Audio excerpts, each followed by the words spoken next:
Swimming in your anecdotes, talking about what you planning, bro. Constant need for your ideas and hopes that made me write in quotes. Every place that I've been to has been full of obstacles. I know your feet landing next to these will be better than miracles. Too spiritual. Yeah, I just need an intro for the video, really.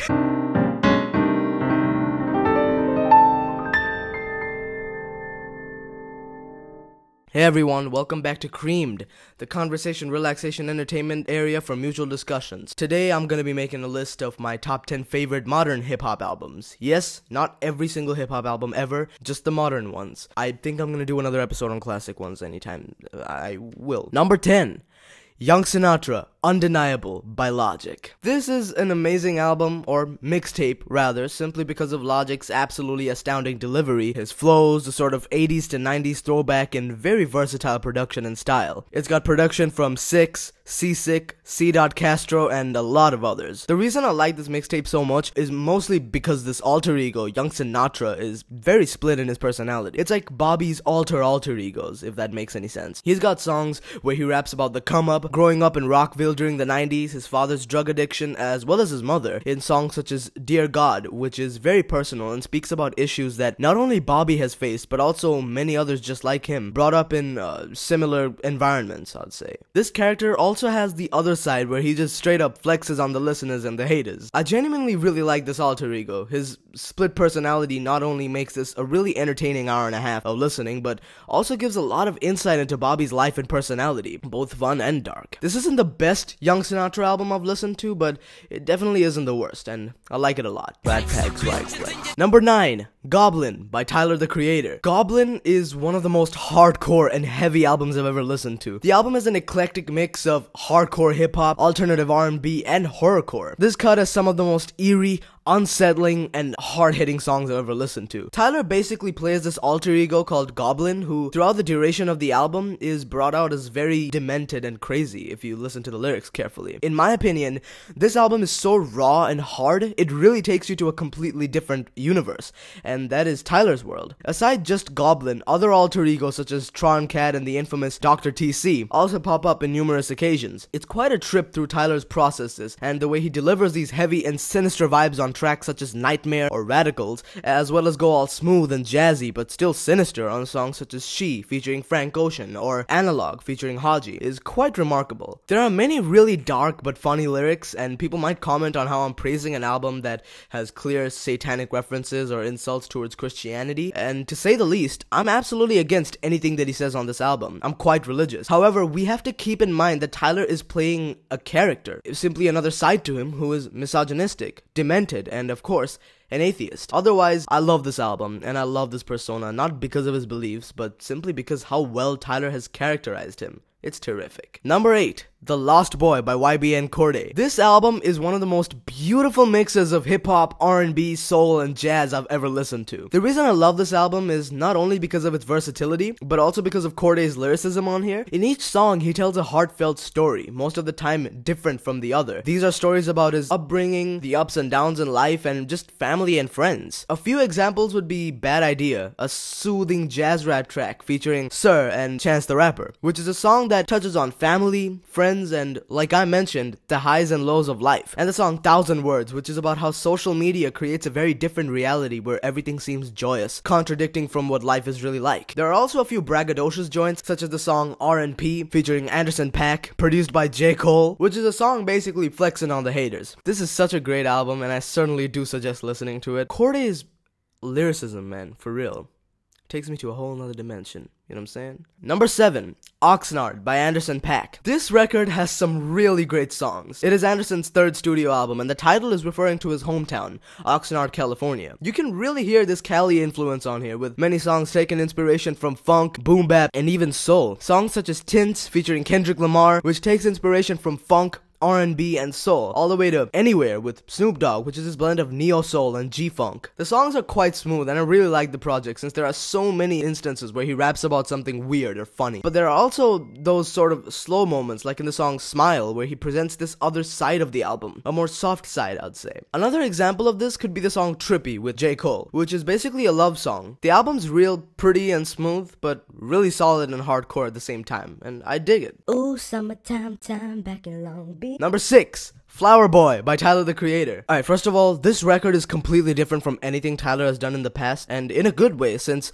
the record is much more clean and soft at most points. It is still alternative hip-hop, that is Tyler's style. It is just much more pretty and serene. Again, not every single one of the songs goes the same direction, such as Who Dat Boy featuring A$AP Rocky, a hardcore trap rap song, alternative but much grittier than the others, or the song I Ain't Got Time, again, alternative but much more gritty and hardcore. I'm not kidding, I Ain't Got Time sounds like a meme and I love it.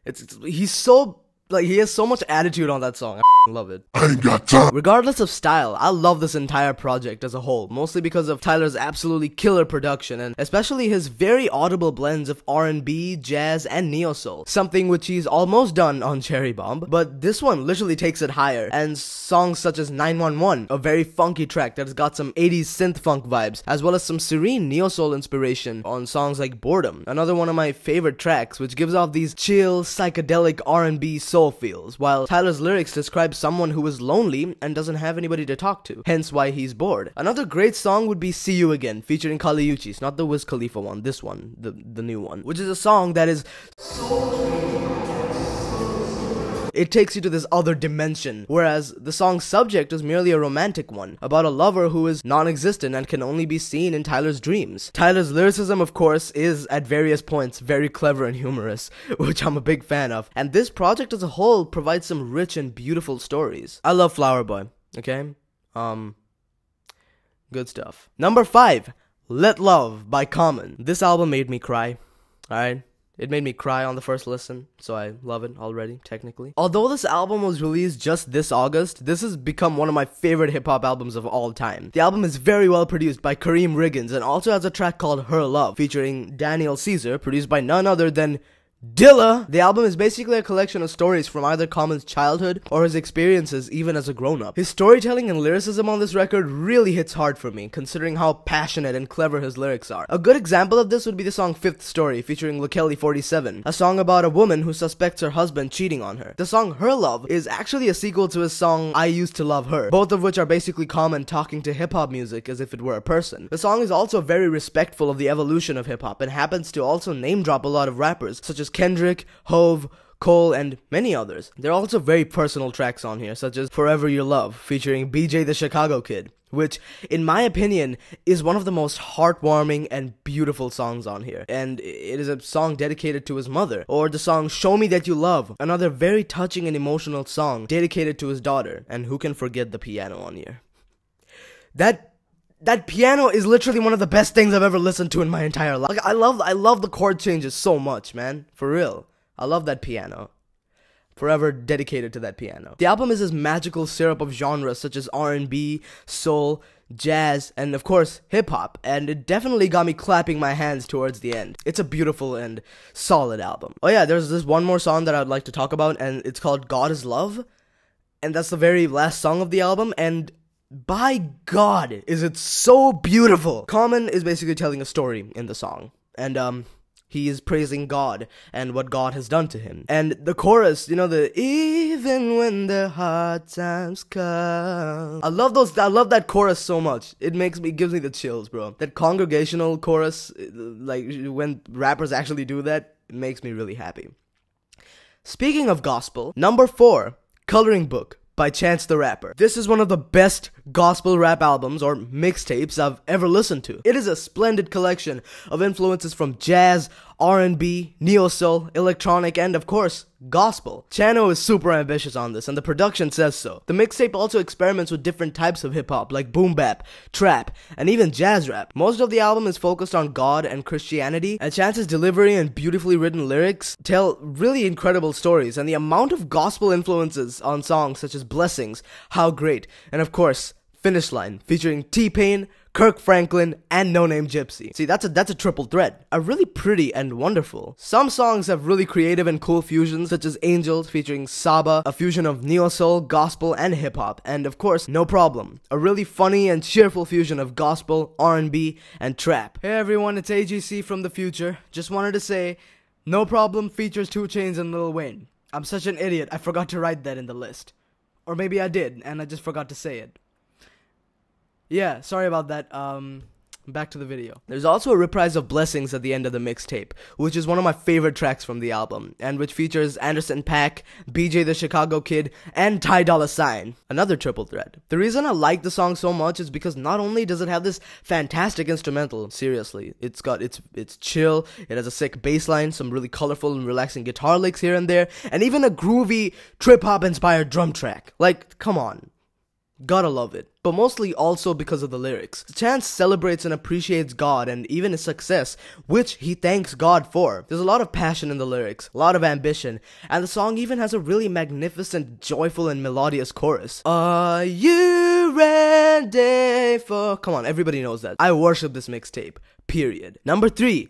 Everybody by Logic. This audio cinematic album is so tremendously ambitious, it is the reason I started making concept albums. Everybody is based on a story by Andy Weir called The Egg, and it is basically about a man who dies in a car crash and wakes up in a void, later having a conversation with God about reincarnation and just life. Logic takes this already very deep and meaningful story, and through his incredible lyricism, storytelling, and delivery on this record, transforms it into something that has much more depth and character. Logic's version of the story revolves around a character called Adam, who, just like the original, dies in a car crash and wakes up in a void. He later, of course, meets God, played by Neil deGrasse Tyson, yeah, so you already know it's gonna be crazy, and has a conversation with him, except the turning point is when God explains to Adam, that's A-T-O-M, not A-D-A-M, A-T-O-M, Adam, that he is the only human being in existence, and that he has been reincarnated so many times that he has lived in the shoes of every race, religion, color, creed, and sexual orientation. This story is quite complex to understand at first, but it is really an interesting and innovative way to look at life, and Logic nails that on this album. In my opinion, this is one of the best concept albums I've ever listened to, since it tells a story in such a creative and meaningful way. Throughout this album, each song is either from Bobby's or a completely different perspective altogether. That's just one of the things I love about this album. The album altogether is a conscious and entertaining blend of many genres such as R&B, jazz, trap, electronic, and of course, hip-hop. Logic's style and delivery is solid and well thought out, and there are various different perspectives we're getting on each song throughout the album, such as the most popular song from the album, 1-800-273-8255, featuring Alessia Cara and Khalid, which is a song dealing with a very serious topic, and it is suicide, and comes from two perspectives, the victim and the person on the other side of the hotline. Or the song Confess, featuring Killer Mike, which is a very jazzy and groovy song that comes from the perspective of a criminal who is looking to God to forgive him for his sins. The album also has songs that are very personal and come from Logic's perspective, such as the song Take It Back, a hard trap banger, which is about the struggles he had to face being both black and white. Or my favorite from the album, Africarian, a jazzy, soulful, R&B inspired track. The last song on the album, in fact, which is a more detailed dive into Logic's upbringing and most importantly his struggles and pain being biracial, which also has a hidden feature from J. Cole at the very end of the track. Yes,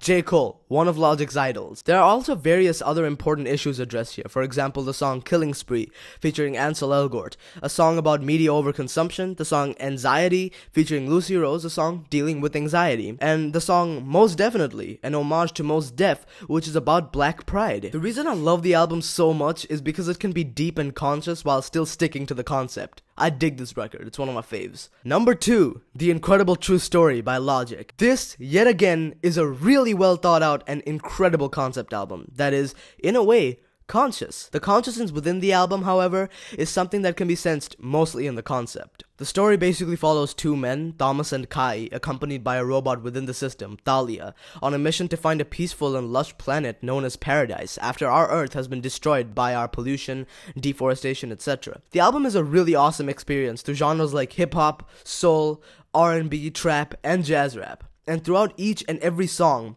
Logic's rhymes, delivery, and lyrical ability shines a lot, especially his storytelling. The album has a wide range of completely different sounds and styles, such as the song City of Stars, an electronic R&B inspired joint, all the way to Young Jesus featuring Big Lenbo, a 90s-esque boom-bap inspired track. The album also has plenty of chill, space-like songs, for example, Intermission featuring Lucy Rose, a jazzy R&B and neo-soul inspired track. The voice acting is absolutely brilliant, and it really does feel as if you're inside the Aquarius 3 with them. For more information, the Aquarius 3 is the ship that Thomas and Kai travel on. You will find out once you listen to the album. Alright, before I get to number 1, here are some other albums that could not make it on the list. KOD by J. Cole. It's really jazzy and really R&B inspired, and it deals with a lot of topics like drug abuse, the media, and money. Another album I had to mention was For Your Eyes Only by J. Cole. Very jazzy, R&B and neo-soul inspired, and it's quite personal, and it's told from the perspective of apparently Jermaine's deceased friend. Under Pressure by Logic, jazzy boom bap influences, very personal and about Logic's childhood and upbringing. Igor by Tyler the Creator, very jazzy, R&B, neo-soul and funk inspired, and it's a concept album about a breakup. Very quirky and it's got tons of psychedelic production, I love it. Young Sinatra by Logic, boom bap and 90s hip hop influences all throughout this mixtape. Some great samples, some excellent delivery and lyricism, I love it. And finally, Good Kid Mad City by Kendrick Lamar. Some great storytelling and incredible lyricism. There are many different types of influences like jazz, R&B, neo-soul, funk, pop, whatever. And it's basically a concept album following Kendrick's life growing up in Compton. And now, at number 1, To Pimp a Butterfly by Kendrick Lamar. Yes, Lord. I knew this would be on the list. This is quite possibly the best hip-hop album of our generation. Period. The album is extremely well produced. Kendrick's energy, different flows, lyricism, delivery, storytelling, and overall ambition is jaw-dropping and very captivating. The album has a wide range of moods that it touches, from soft to loud and chill to hard. Kendrick is indeed very versatile, and this album shows, as it's a very beautiful adventure through R&B, jazz, neo-soul, funk, and spoken word influences. To top that off, the album also has a very interesting concept. The album follows an individual, or Kendrick, who is cursed by many obstacles such as the American dream or Uncle Sam, and temptation or Lucifer, on his road to becoming a rich and successful person. Throughout the album, many themes such as self-love, family, politics, racism, money, and greed are touched on, and in a very effective way, in which the audience is not only grooving along to the songs, but also in deep thought. Kendrick also spreads the message that regardless of who you are or how famous or rich you are, it is always very important to love yourself, as he says on the song I, a very funky, soulful track, and also to never forget your roots and where you came from, as he says on the song Mama,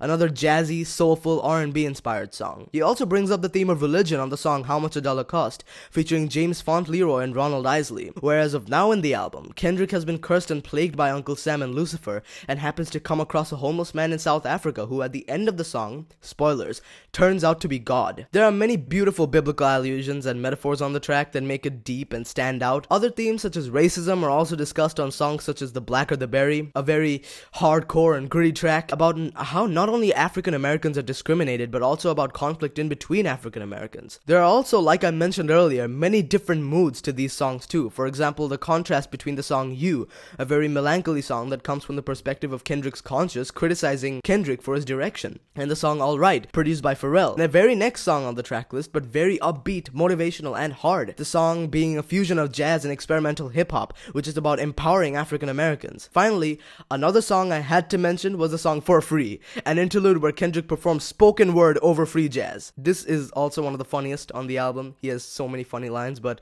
there's a lot of themes that he discusses. This album is the peak of hip-hop albums, and I presume that it can't get better than this. The album is experimental, has a great concept, and shares a message which I really appreciate in music, and this album is the best example of that. Well, thanks for watching. That was my top 10 list. Just leave me a comment, give me some constructive criticism. How can I improve?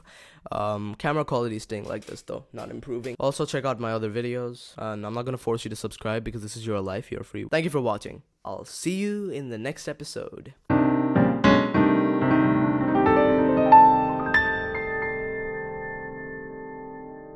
And by the way, for anybody who's getting triggered, I clearly said that this is a list of modern hip-hop albums, not classic, modern. I wanted to split it because there's so much hip-hop I listen to. So, modern, and in another episode, some other day, I'm probably going to do a list on my favorite classic hip-hop albums.